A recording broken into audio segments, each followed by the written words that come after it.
ये कहानी भारत के एक गांव की है। वहाँ के सभी लोग बहुत मेहनती थे और सब लोगों में एकता भी थी। फिर धीरे धीरे सब कुछ बदलने लगा।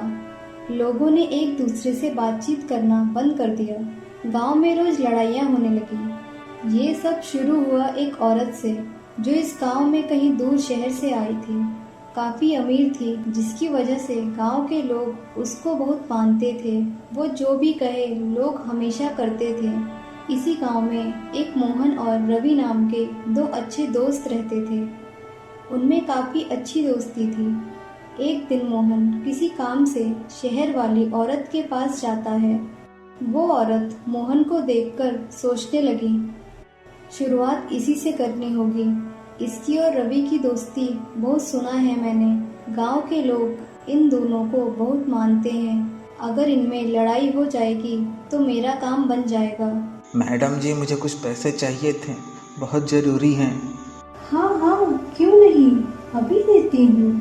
लेकिन मुझे तुमसे एक बात कहनी है रवि के बारे में। हाँ हाँ मैडम जी, कहिए क्या बात है। फिर वो औरत मोहन से रवि के बारे में कुछ कहती है और उसकी बातें सुन मोहन बहुत गुस्से में आ जाता है और वो वहाँ से चला जाता है और वो रवि के घर जाता है। बाहर से आवाज़ लगाता है, रवि बाहर आ, मुझे तुझसे बात करनी है।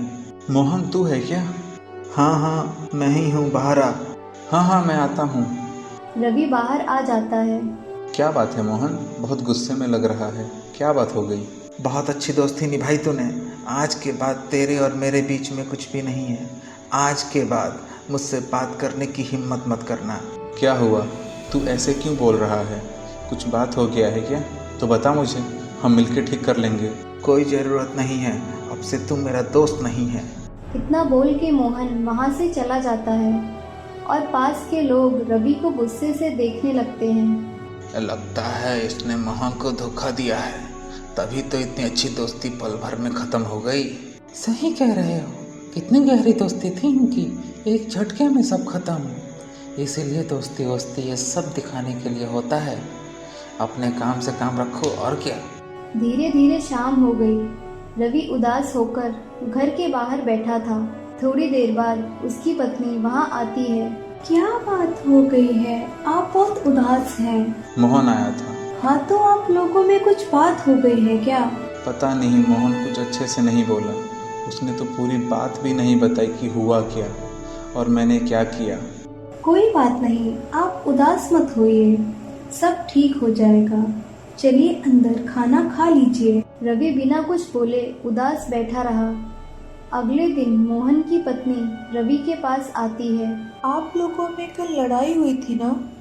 वो बहुत गुस्से में थे जब वो घर आए और थोड़ी ही देर बाद वो बाहर चले गए और अब तक नहीं लौटे। आप बता सकते हैं वो कहाँ होंगे? भाभी, मुझे कुछ पता नहीं है वो कल क्यों इतने गुस्से में था। मुझे कुछ पता नहीं है वो कहाँ गया होगा, लेकिन आप फिक्र मत कीजिए, मैं गांव में ढूंढ के आता हूँ। फिर रवि कुछ गांव वालों के साथ मोहन को ढूंढने निकल पड़ता है। बहुत ढूंढने के बाद भी मोहन का कुछ पता नहीं चल पाता है। तभी जंगल से दो गांव वाले आते हुए दिखते हैं और गुस्से से रवि से कहते हैं, क्यों रवि, कर लिया ना जो तेरे को करना था। अच्छी दोस्ती निभाई तूने। क्या हुआ, मैंने ऐसा क्या किया?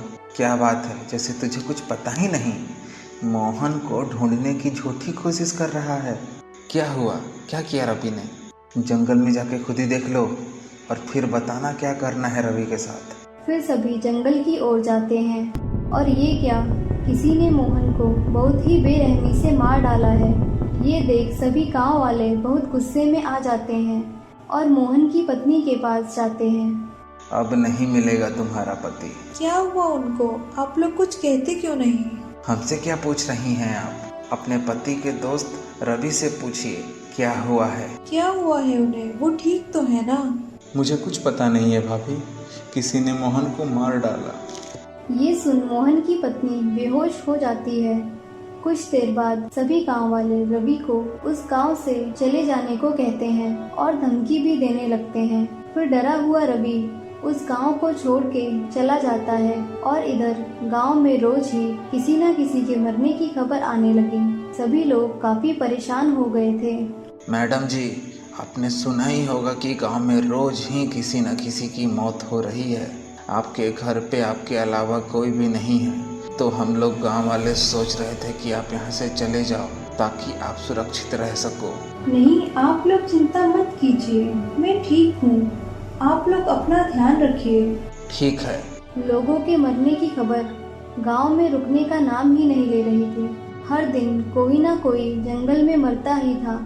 धीरे धीरे लोगों ने जंगल के रास्ते आना जाना बंद कर दिया।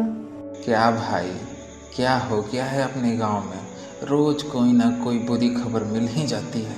क्या बताऊं भाई, मुझे कुछ भी समझ में नहीं आ रहा है। अब तो गांव में बहुत कम लोग ही रह गए हैं। ऐसा लगता है कि अब यहाँ से चले जाना ही अच्छा होगा। ठीक कह रहे हो भाई, यहाँ से जाना ही अच्छा होगा। उन दोनों की बात वो औरत छुप के सुन रही थी। उसने सोचा कि अगर सब लोग यहाँ से चले जाएंगे तो मेरी भूख कौन मिटाएगा। मुझे कुछ ना कुछ करना होगा। फिर उसने एक तरकीब निकाली। अगले दिन उसने लोगों से बात की। गांव वालों, मैं बहुत ही दुखी हूँ। जिस प्रकार गांव में रोज हत्याएं हो रही हैं, इसलिए मैं आपसे कहना चाहती हूँ कि मैं जिस शहर से आई हूँ वहाँ पे मेरी एक फैक्ट्री है और कुछ लोगों की जरूरत है वहाँ। तो मैं चाहती हूँ कि आप में से कुछ लोगों को वहाँ नौकरी दे दूँ ताकि आप लोग खुशी से रह सकें। और मैं कोशिश करूँगी कि धीरे धीरे आप सबको इस गाँव से निकाल दूँ ताकि हर कोई सुरक्षित रह सके। मैडम जी, आपने बहुत अच्छी बात कही। हम सब आपकी बातों से सहमत हैं। तो फिर ठीक है, मैं कल से ही आप लोगों को शहर ले जाना चालू करती हूँ।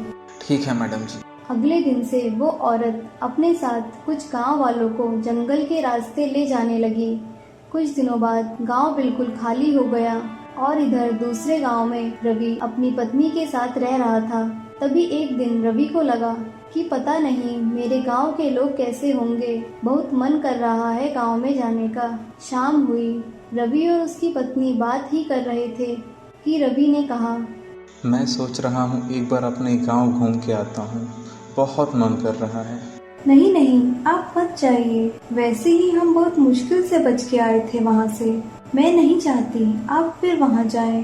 तुम ठीक कह रही हो, लेकिन मैं अपना ध्यान रख लूँगा। बहुत मन हो रहा है वहाँ जाने का। ठीक है, फिर मैं भी आपके साथ चलूँगी।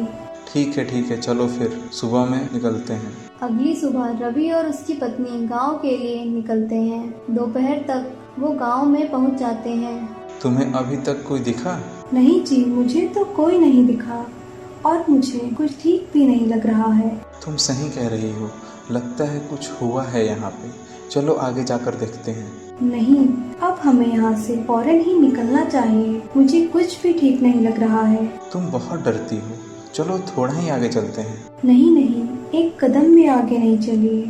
वापस चलिए यहाँ से। फिर वो वहाँ से वापस आने लगते हैं।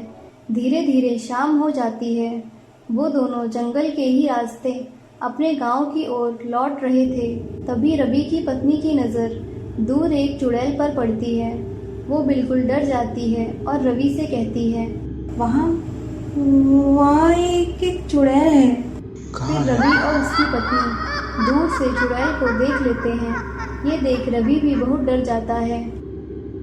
हमें हिम्मत से काम लेना चाहिए।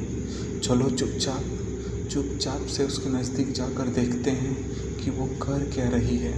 लगता है इसी ने मोहन को मारा था। नहीं नहीं, हमें यहाँ से जल्द निकल जाना चाहिए। तुम डरो मत, बस मेरे साथ रहो। फिर वो दोनों चुड़ैल के नज़दीक एक पेड़ के पीछे छिप जाते हैं और देखते हैं कि वो चुड़ैल एक इंसान को खा रही है। दोनों बहुत डरे हुए ये सब देख रहे थे। थोड़ी देर बाद अचानक वो चुड़ैल एक औरत के रूप में बदल जाती है।